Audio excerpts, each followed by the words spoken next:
नमस्कार, राम राम। मेरा नाम सुनील कुमार है और मेरे यूट्यूब चैनल पे आपका मैं बहुत बहुत स्वागत करता हूँ।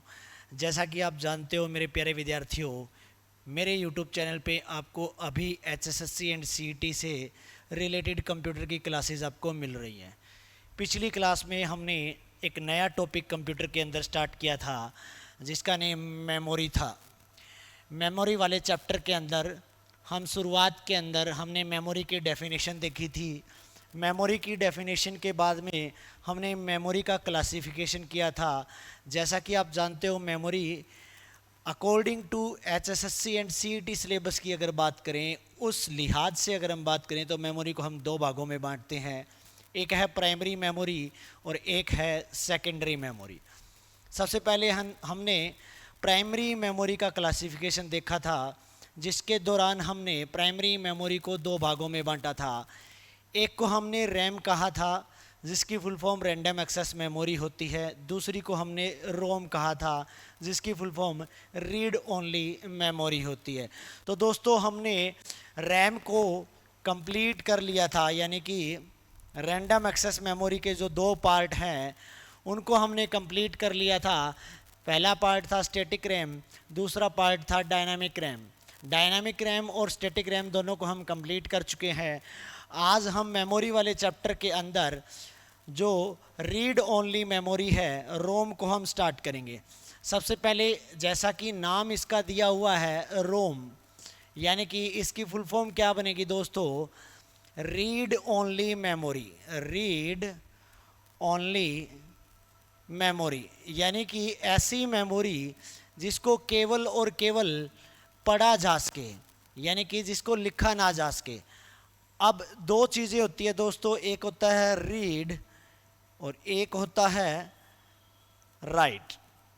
यानी कि राइट का मतलब यहाँ पे हो गया लिखना, रीड का मतलब यहाँ पे हो गया पढ़ना। यानी कि जब भी हम कंप्यूटर के संदर्भ में बात करते हैं तो कंप्यूटर के संदर्भ में अगर हम किसी मेमोरी में से डेटा को एक्सेस कर रहे हैं, दैट मीन्स हम उसको पढ़ रहे हैं, यानी कि उस दौरान डेटा को पढ़ना कहा जाता है। अगर हम किसी मेमोरी के अंदर डेटा को सेव करवा रहे हैं, दैट मीन्स हम डेटा को लिख रहे हैं। तो डेटा का लिखना और पढ़ना, रीड और राइट को कहा जाता है। यहाँ पे रीड ओनली मेमोरी की बात हो रही है, दैट मीन्स इस मेमोरी के अंदर कोई भी डेटा लिखा गया है, उपयोगकर्ता या यूज़र यानी हमारे द्वारा केवल और केवल वो रीड किया जा सकता है, यानी कि पढ़ा जा सकता है।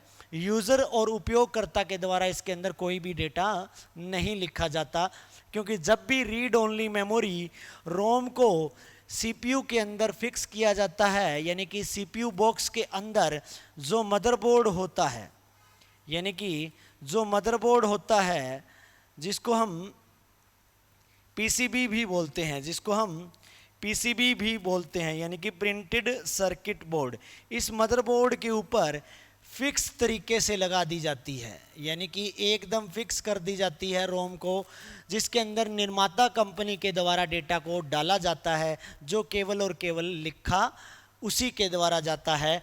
और रीड किसके द्वारा कर लिया जाता है? वो एक यूज़र जो होता है, उपयोगकर्ता जो होता है, केवल और केवल रोम के डेटा को क्या कर सकता है मेरे प्यारे विद्यार्थियों? पढ़ सकता है। इसलिए रोम की डेफिनेशन यहाँ पे क्या हो जाएगी? पहली बात तो ये क्या है? एक प्राइमरी मेमोरी है। यह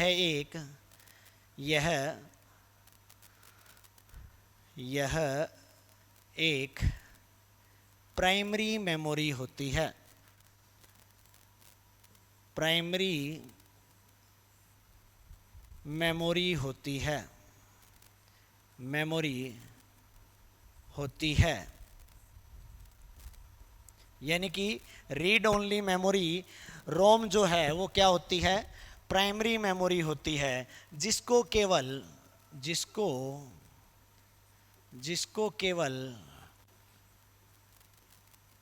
रीड किया जा सकता है, यानी कि पढ़ा जा सकता है। रीड किया जा सकता है, किया जा सकता है, जा सकता है। इस प्रकार की मेमोरी में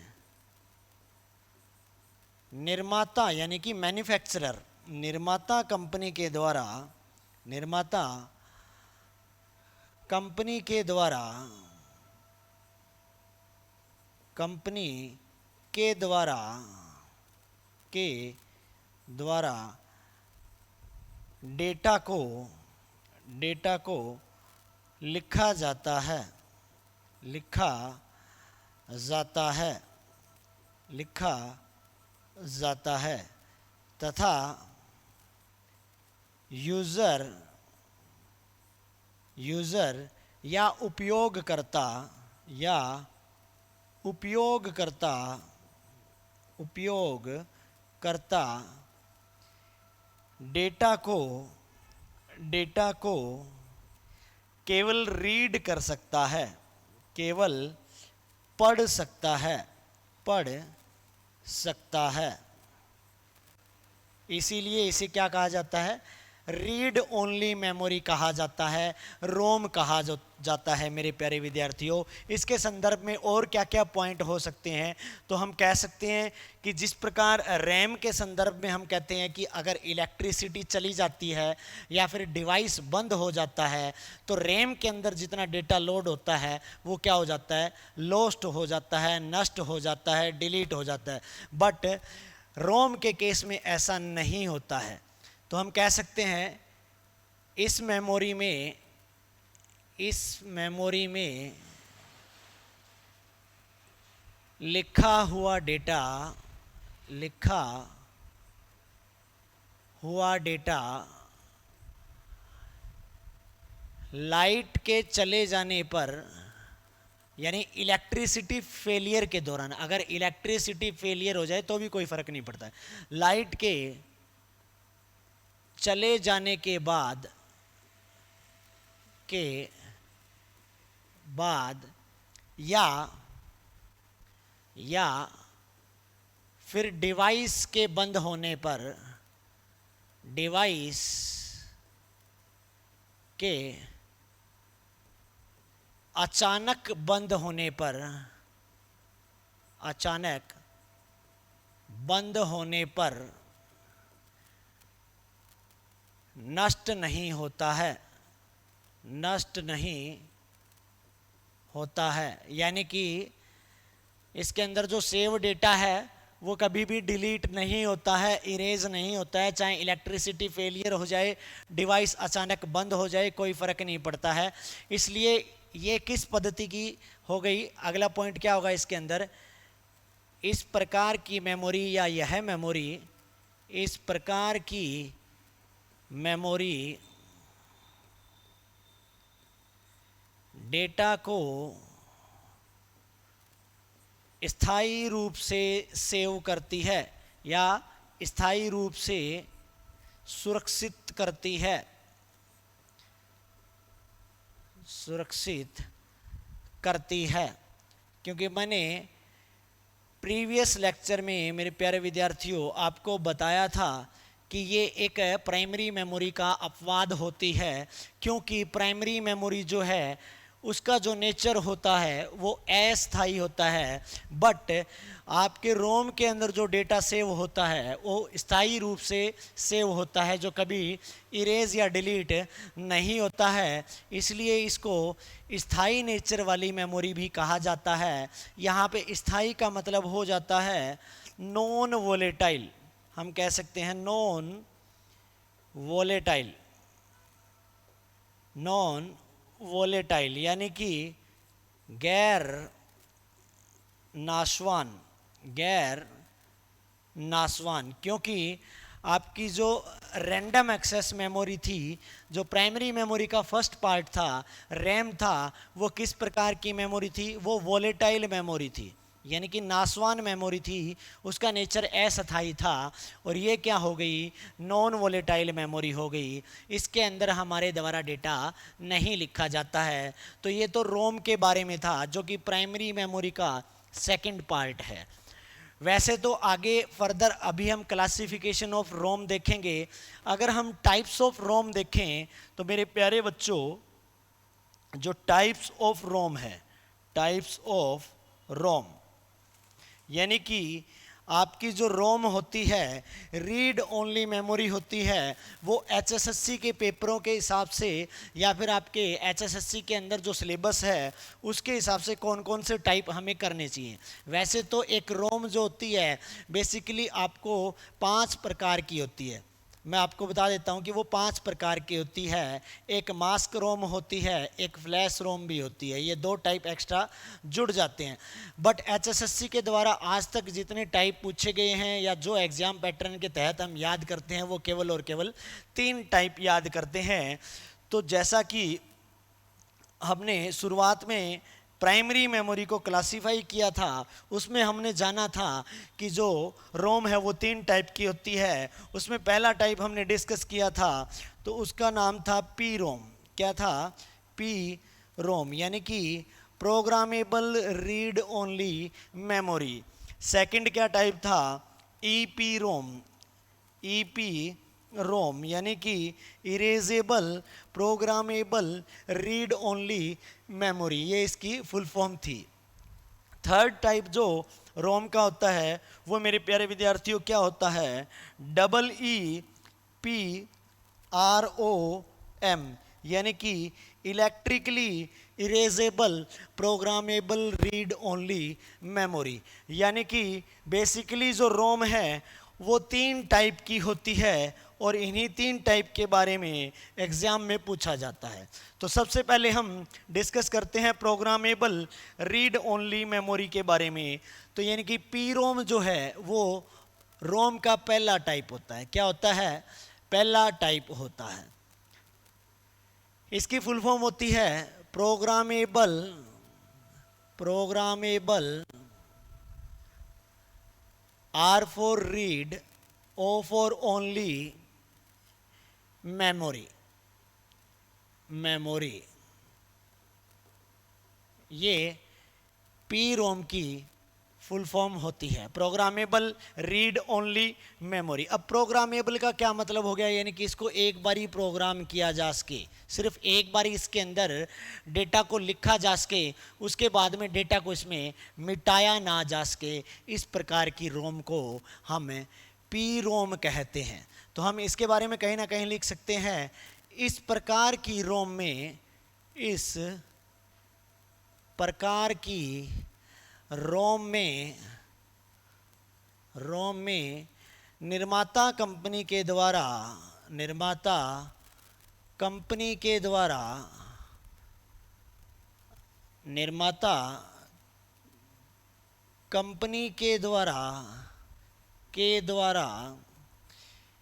केवल एक बार डेटा को लिखा जाता है।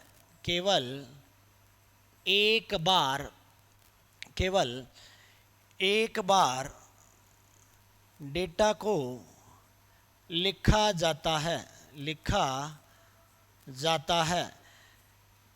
यानी कि इस डेटा को एक बार लिखने के बाद में मिटाया नहीं जा सकता है। एक बार ही लिख दिया तो लिख दिया, उसके बाद में अगर इसमें कोई खराबी हो भी जाती है तो ये बिल्कुल व्यर्थ है, इसको दोबारा इस्तेमाल नहीं किया जा सकता। यानी कि यहाँ लिख सकते हैं, यानी कि इस रोम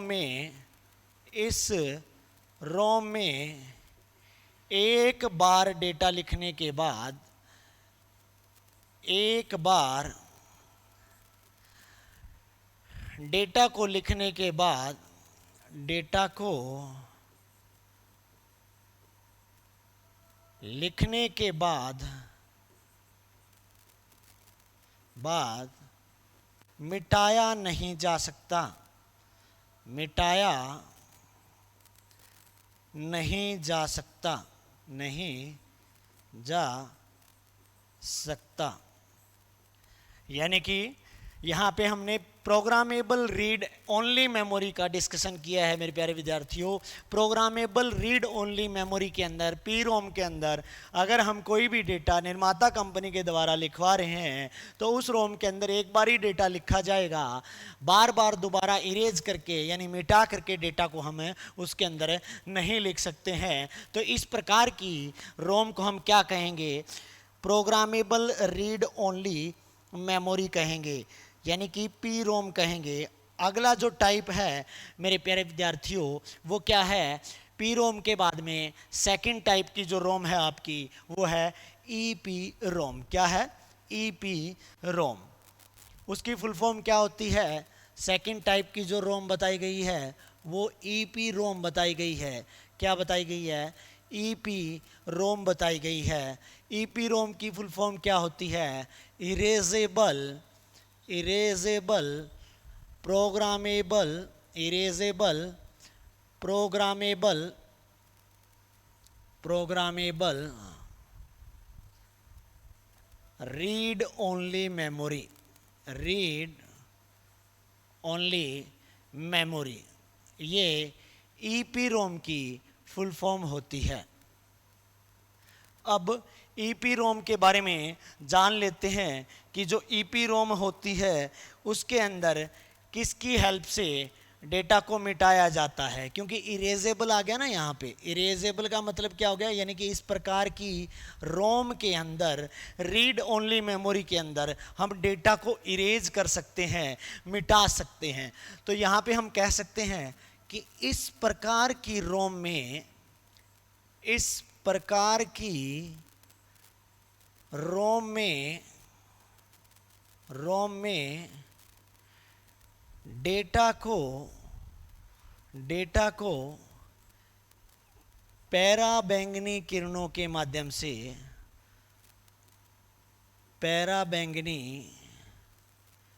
पैराबैंगनी किरणों के माध्यम से मिटाया जा सकता है। किरणों के माध्यम से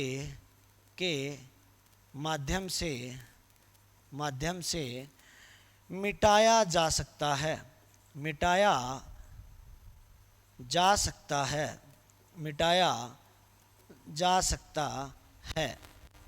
यानी कि इसके अंदर डेटा को तो लिख सकते हैं पी रोम की तरह ही, यानी कि जो प्रोग्रामेबल रीड ओनली मेमोरी थी, जो फर्स्ट पार्ट था हमारे रोम का, उसकी तरह डेटा को ईपी रोम में लिखा तो जा सकता है बट मिटाया भी जा सकता है। कैसे मिटाया जा सकता है?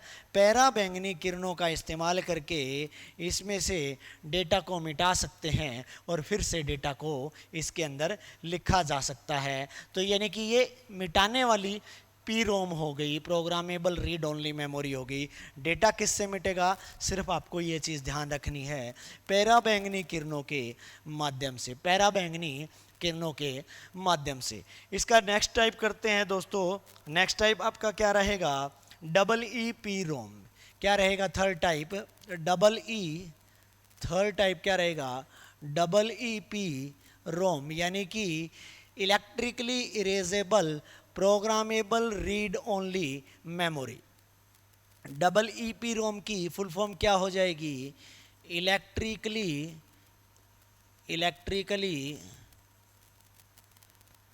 Erasable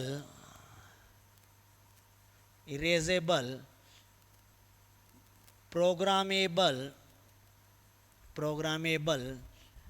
read only memory. यानी कि इस प्रकार की रोम के अंदर भी डेटा को इरेज किया जा सकता है, यानी कि मिटाया जा सकता है। प्रीवियस टाइप की जो रोम थी मेरे प्यारे विद्यार्थियों, उसके अंदर भी डेटा को मिटाया जा सकता था, बट किसके माध्यम से मिटाया जा सकता था? पैराबैंगनी किरणों के माध्यम से मिटाया जा सकता था। इसकी क्या डेफिनेशन रहेगी? इस प्रकार की रोम में, इस प्रकार की रोम में डेटा को विद्युत संकेतों की हेल्प से या मदद से, विद्युत संकेतों की मदद से मिटाया जा सकता है, मदद से मिटाया जा सकता है, मिटाया जा सकता है। यानी कि यहाँ पे इलेक्ट्रिकली का मतलब यही है कि विद्युत संकेतों के माध्यम से या विद्युत संकेतों की मदद से जिस भी मेमोरी में डेटा को मिटाया जा सकता है उसको हम electrically erasable programmable read only memory कहेंगे। यानी कि रीड ओनली मेमोरी के अंदर केवल डेटा को पढ़ा जा सकता है, बट आजकल काफ़ी टाइप की रोम आ गई हैं, लेकिन वो डेटा हमारे द्वारा पढ़ा जा सकता है, हमारे द्वारा कोई भी डेटा जो है लिखा नहीं जा सकता। इसलिए जो 3 टाइप थे मेरे प्यारे विद्यार्थियों, जो प्राइमरी मेमोरी के रोम पार्ट के 3 टाइप थे, उन तीनों टाइप के अंदर जो तीसरा टाइप है वो विद्युत संकेतों के माध्यम से मिटाए जाने वाला टाइप है। यानी कि जो रीड ओनली मेमोरी है रोम, वो बेसिकली कितने टाइप की होती है? वो 3 टाइप की होती है। और इन तीनों टाइप में हमने अलग अलग रूप से डिस्कशन कर लिया है। सबसे पहले क्या थी? पी रोम थी, यानी कि उसको केवल और केवल प्रोग्राम एक बार किया जा सकता था, उसके बाद में डेटा को उसमें मिटाया नहीं जा सकता। सेकंड थी ई पी रोम। सेकंड क्या थी? ई पी रोम, यानी कि उसके अंदर डेटा को मिटाया जा सकता था, बट किसके माध्यम से मिटाया जा सकता था? उसके अंदर पैराबैंगनी किरणों के माध्यम से डेटा को मिटा सकते हैं। और लास्ट एंड फाइनल क्या है रोम का टाइप? डबल ई पी रोम। डबल ई पी रोम के अंदर इलेक्ट्रिकली यानी कि विद्युत संकेतों के माध्यम से हम डेटा को मिटा सकते हैं। तो ये तो हमारे रोम के टाइप थे दोस्तों। यहाँ पे हमारा एक सेक्शन कंप्लीट हो जाता है। हमने मेमोरी को कितने भागों में बांटा था? मेमोरी को हमने बेसिकली 2 टाइप्स में बांटा था। एक प्राइमरी सेक्शन था यानी कि प्राइमरी मेमोरी, और दूसरा हमने सेकेंडरी मेमोरी डिस्कस किया था। सेकेंडरी मेमोरी डिस्कस किया था। इसमें हमारा प्राइमरी मेमोरी है वो हमने 2 टाइप में डिवाइड किया था, एक रैम किया था और एक रोम किया था। तो हमने रैम के दोनों टाइप भी कर लिए, रोम के तीनों टाइप भी कर लिए। तो हमारा यहाँ पे प्राइमरी मेमोरी का जो सेक्शन है वो कंप्लीट हो जाता है मेरे प्यारे विद्यार्थियों। अब हम सेकेंडरी मेमोरी का सेक्शन स्टार्ट करेंगे, लेकिन सेकेंडरी मेमोरी का सेक्शन स्टार्ट करने से पहले मैं आपको कुछ अलग मेमोरी के बारे में भी बताना चाहता हूँ। जैसे कंप्यूटर के अंदर रजिस्टर मेमोरी हमने देखी थी शुरुआत में, जब हायरार्की ऑफ मेमोरी मैंने आपको बताई थी, जब रजिस्टर के बारे में जिक्र किया था कि कंप्यूटर के अंदर सबसे तेज़ मेमोरी कौन सी होती है? रजिस्टर होती है।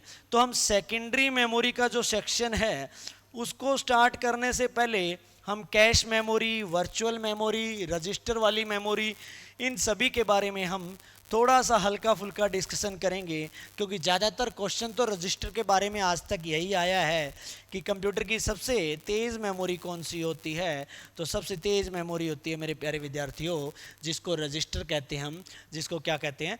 रजिस्टर कहते हैं। तो सबसे पहले हम सेकेंडरी मेमोरी स्टार्ट करने से पहले एक मेमोरी आती है जिसका नाम होता है कैश मेमोरी। जिसका नाम होता है कैश मेमोरी। क्या होता है? Cache memory. इसके बारे में हम डिस्कस करेंगे। पहले हम जान लेते हैं कि जो कैश मेमोरी जो होती है ये कहाँ पे होती है, इंटरनल स्ट्रक्चर जो कंप्यूटर का होता है, और कैसे हम इसको आंकते हैं। जैसे कि मान लीजिए सबसे पहले हमें पता होना चाहिए कि एक जो कंप्यूटर है वो आईपीओ साइकिल पे कार्य करता है। यानी कि पहले वो हमसे इनपुट लेता है, उसके बाद में उसके ऊपर प्रोसेसिंग करता है, देन आउटपुट को जनरेट करता है। तो सबसे पहले जब भी हम कंप्यूटर को इनपुट देते हैं, जब भी हम कंप्यूटर को इनपुट देते हैं, ये इनपुट है वेटिंग एरिया में जाके बैठ जाती है, उसको एक मेमोरी रखती है। उसी मेमोरी को हम क्या बोलते हैं? मेन मेमोरी या रैम के बारे में उसको हम जानते हैं। किसके बारे में जानते हैं? रैम के बारे में उसको जानते हैं, या रैम नाम से हम उसको जानते हैं, जिसको मुख्य मेमोरी भी कहा जाता है।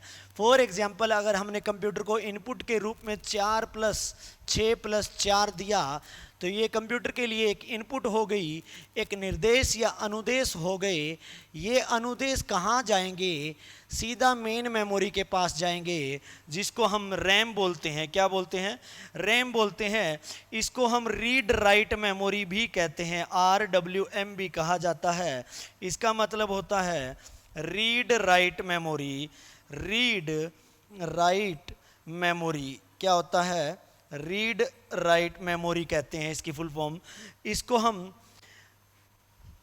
कंप्यूटर को स्टार्ट करने वाली या कंप्यूटर को चलाने में सहायक होने वाली मेमोरी भी कहा जाता है। इसीलिए इसको मुख्य मेमोरी के रूप में जाना जाता है।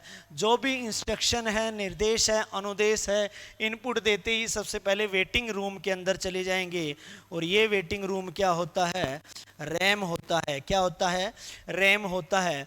उसके बाद में इस प्रकार के इंस्ट्रक्शन को प्रोसेस करने के लिए एक सीपीयू पार्ट होता है जिसको माइक्रो प्रोसेसर भी कहते हैं, जिसको माइक्रो प्रोसेसर भी कहते हैं। और ये माइक्रो प्रोसेसर आपके मदरबोर्ड पे लगा हुआ होता है एक माइक्रोचिप के रूप में।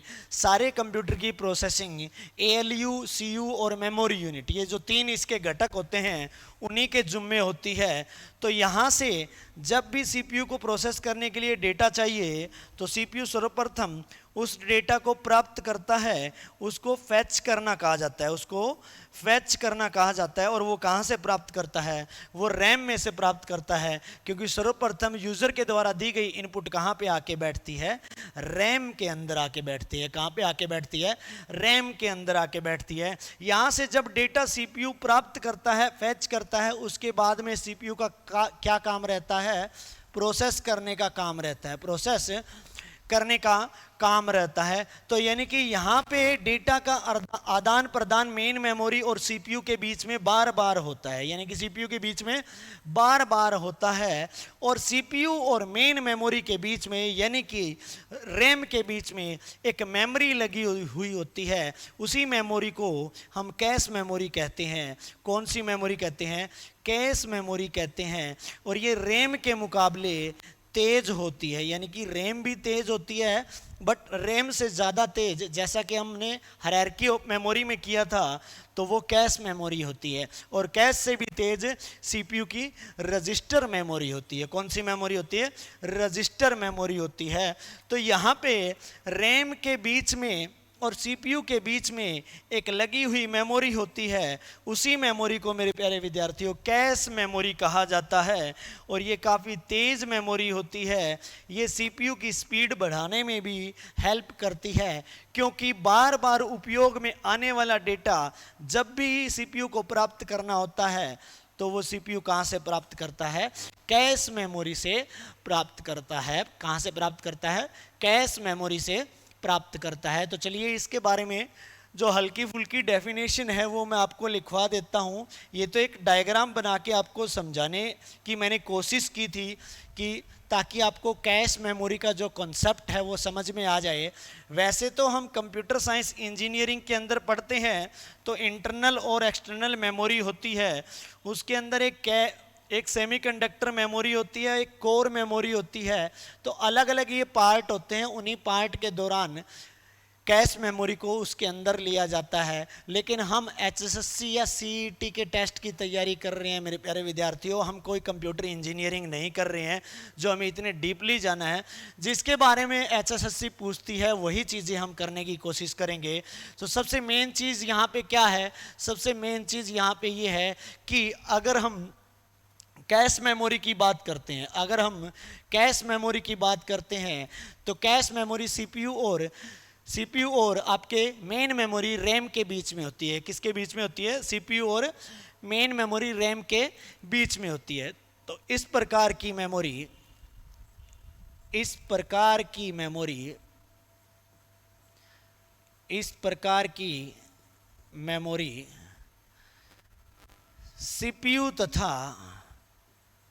सीपीयू तथा रैम को क्या बोल सकते हैं हम? मेन मेमोरी भी कह सकते हैं। सीपीयू तथा रैम के बीच में होती है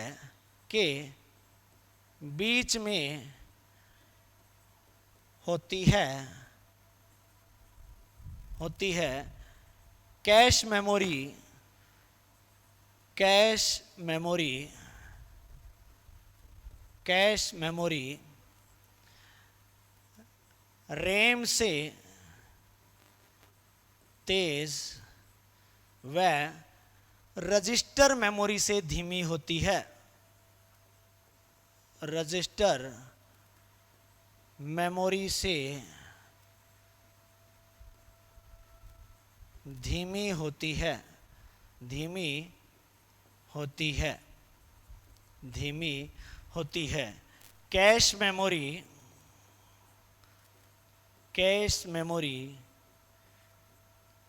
एक प्रकार की अस्थायी मेमोरी होती है। एक प्रकार की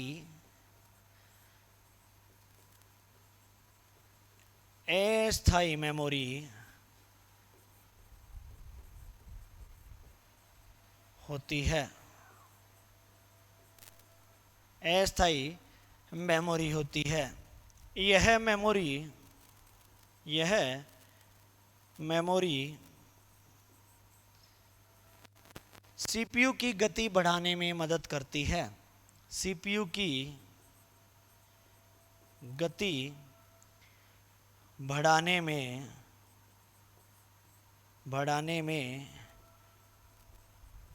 मदद करती है। कैश मेमोरी के बारे में होप सो आपको समझ में आ गया होगा कि कैश मेमोरी क्या करती है। कैश मेमोरी सीपीयू तथा रैम के बीच में बैठी हुई होती है, यहाँ पे फिक्स कर दी जाती है, मदरबोर्ड पे लगा दी जाती है और इस प्रकार की मेमोरी की जो गति है वो काफ़ी तेज़ होती है। अगर रैम के केस में बात करें तो रैम से ज़्यादा तेज़ होती है और रजिस्टर की बात करें तो रजिस्टर से थोड़ी धीमी होती है, यानी कि सेकंड पोजीशन पे होती है, क्योंकि रजिस्टर है ये सबसे नज़दीक होती है। सीपीयू की अपनी खुद की मेमोरी होती है, इसलिए रजिस्टर सबसे तेज होती है। तो होप सो आपको कैश के बारे में अच्छे से समझ में आ गया होगा मेरे प्यारे विद्यार्थियों। कैश मेमोरी के बाद में हम बात करते हैं वर्चुअल मेमोरी की। किसकी बात करते हैं हम? वर्चुअल मेमोरी की। अब वर्चुअल मेमोरी एक्चुअल में कोई मेमोरी नहीं होती। वर्चुअल जो मेमोरी होती है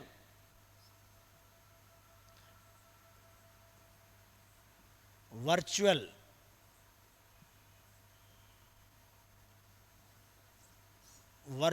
मेमोरी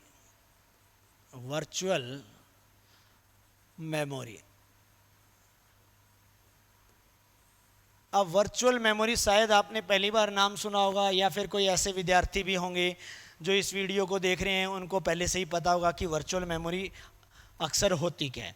अब वर्चुअल मेमोरी के बारे में डिस्कस कर लेते हैं कि वर्चुअल मेमोरी वैसे तो अगर एक्चुअल में देखा जाए कंप्यूटर के अंदर फिजिकल या भौतिक रूप में कोई मेमोरी होती ही नहीं है।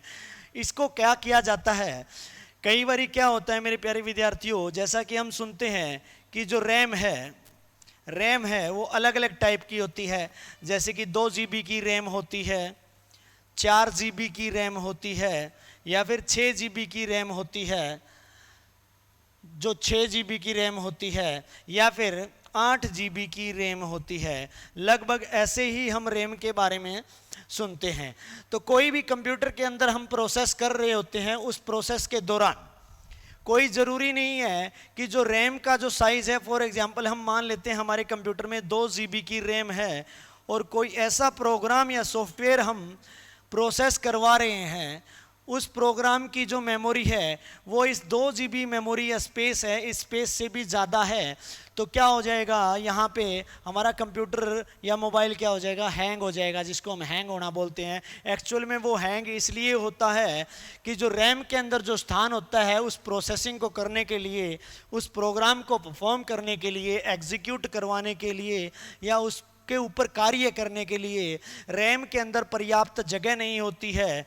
इसी प्रकार वो जगह कम पड़ने से हमारा डिवाइस जो है हैंग हो जाता है या रुक जाता है। तो इस जगह की भर्ती पूर्ति करने के लिए मान लीजिए इस प्रोग्राम को चाहिए 4 GB की जगह, इस प्रोग्राम को 4 GB की जगह चाहिए और हमारे रैम के पास कितनी जगह है, 2 GB की जगह है।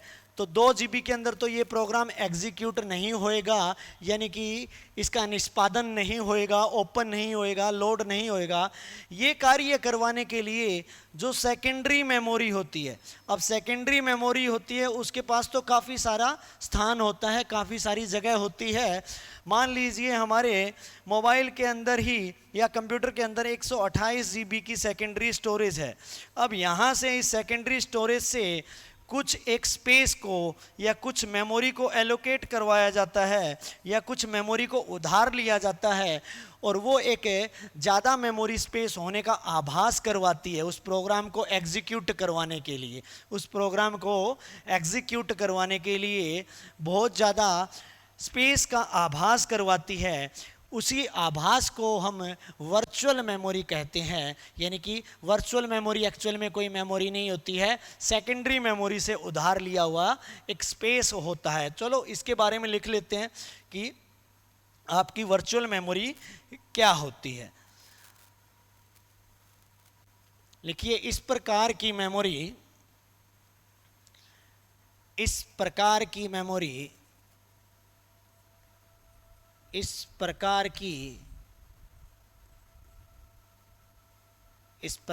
मेमोरी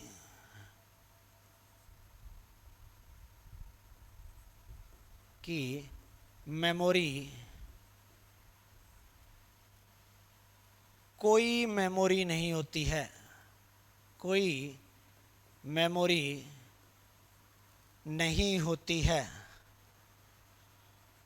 नहीं होती है, क्योंकि एक्चुअल में तो ये मेमोरी होती नहीं है। ठीक है, इस प्रकार की मेमोरी कोई मेमोरी नहीं होती है, बल्कि ये तो मेमोरी होने का आभास करवाती है, मेमोरी होने का आभास करवाती है,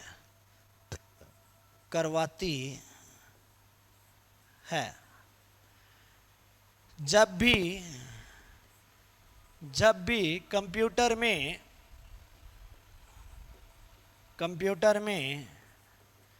कोई प्रोग्राम एग्जीक्यूट हो रहा होता है, एग्जीक्यूट हो रहा होता है, तो जितने भी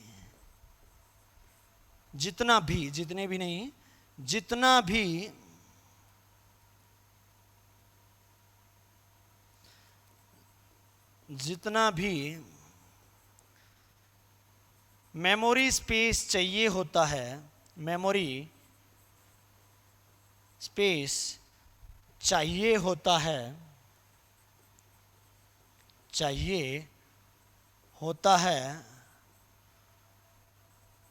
वो सेकेंडरी स्टोरेज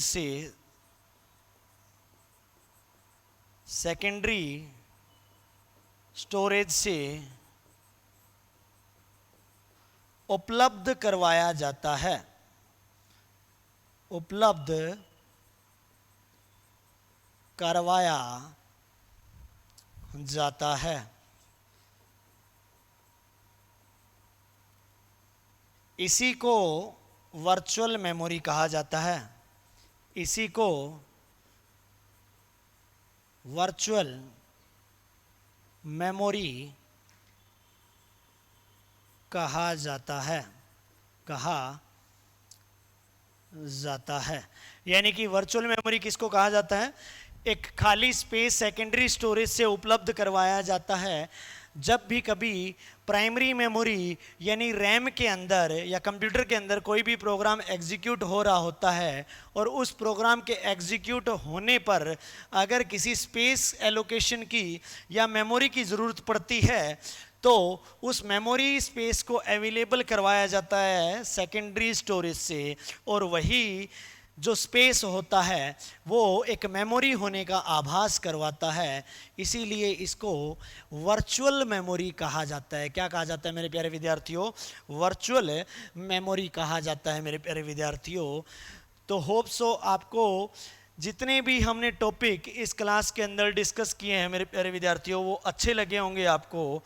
जिस प्रकार हमने स्टार्ट की थी आज की क्लास के अंदर, सबसे पहले हमने रोम के बारे में डिस्कस किया था, उसके बाद में हमने जो डिस्कशन किया था मेरे प्यारे विद्यार्थियों, रोम के बाद में हमने रोम के अलग अलग टाइप किए थे, जैसे कि पी रोम के बारे में पी रोम टाइप को कंप्लीट किया था, ईपी रोम को किया था और डबल ईपी रोम यानी तीनों टाइप की रोम को हमने डिस्कस किया था। इन तीनों टाइप की अलग अलग डेफिनेशन हमने लिखी थी, जैसे कि पी रोम क्या होती है, निर्माता कंपनी के द्वारा एक बार अगर उसके अंदर डेटा लिख दिया जाए तो दोबारा मिटाया नहीं जा सकता है। नेक्स्ट जो थी EPROM थी, यानी कि erasable programmable read only memory. इसके अंदर पैराबैंगनी किरणों के माध्यम से डेटा को मिटाया जा सकता है। इसके अलावा अगला जो टाइप था डबल EPROM था। डबल EPROM के अंदर विद्युत संकेतों के माध्यम से हम इसके अंदर डेटा को इरेज कर सकते हैं या मिटा सकते हैं। इसके अलावा प्राइमरी सेक्शन हमारा यहाँ पे रैम और रोम के दौरान कंप्लीट हो जाता है। और कंप्यूटर की सबसे तेज़ मेमोरी हमने डिस्कस की थी रजिस्टर के बारे में। इसके बाद में हमने कैश मेमोरी को डिस्कस किया था, जो कि CPU और रैम के बीच में होती है। एक अस्थायी तौर की मेमोरी होती है जो रैम के मुकाबले तेज़ मेमोरी होती है। और लास्ट हमने अभी डिस्कशन किया है वर्चुअल मेमोरी के बारे में। और वर्चुअल मेमोरी मेरे प्यारे विद्यार्थियों क्या होती है? एक ऐसी मेमोरी होती है जो एक्चुअल में कोई मेमोरी नहीं होती है, बट वो मेमोरी होने का क्या करवाती है? आभास करवाती है। सेकेंडरी स्टोरेज से उधार लिया गया एक मेमोरी स्पेस होता है जिसके अंदर कंप्यूटर में हो रहा कोई भी प्रोग्राम निष्पादित करवाया जाता है या एग्जीक्यूट करवाया जाता है, उसको हम वर्चुअल मेमोरी के रूप में जानते हैं। तो आज की वीडियो में इतना ही। बाकी का बचा हुआ मेमोरी का जो टॉपिक है नेक्स्ट वीडियो से हम कंटिन्यू करेंगे दोस्तों। होप सो आपको वीडियो बहुत अच्छी लगी होगी। Thanks for watching the video. साथ के साथ में चैनल को सब्सक्राइब कर लीजिए और अगर वीडियो अच्छी लगी हो तो आगे अपने दोस्तों के साथ में ज़रूर शेयर कीजिएगा। चलिए आपसे मिलते हैं नेक्स्ट वीडियो लेक्चर के अंदर। Thanks for watching.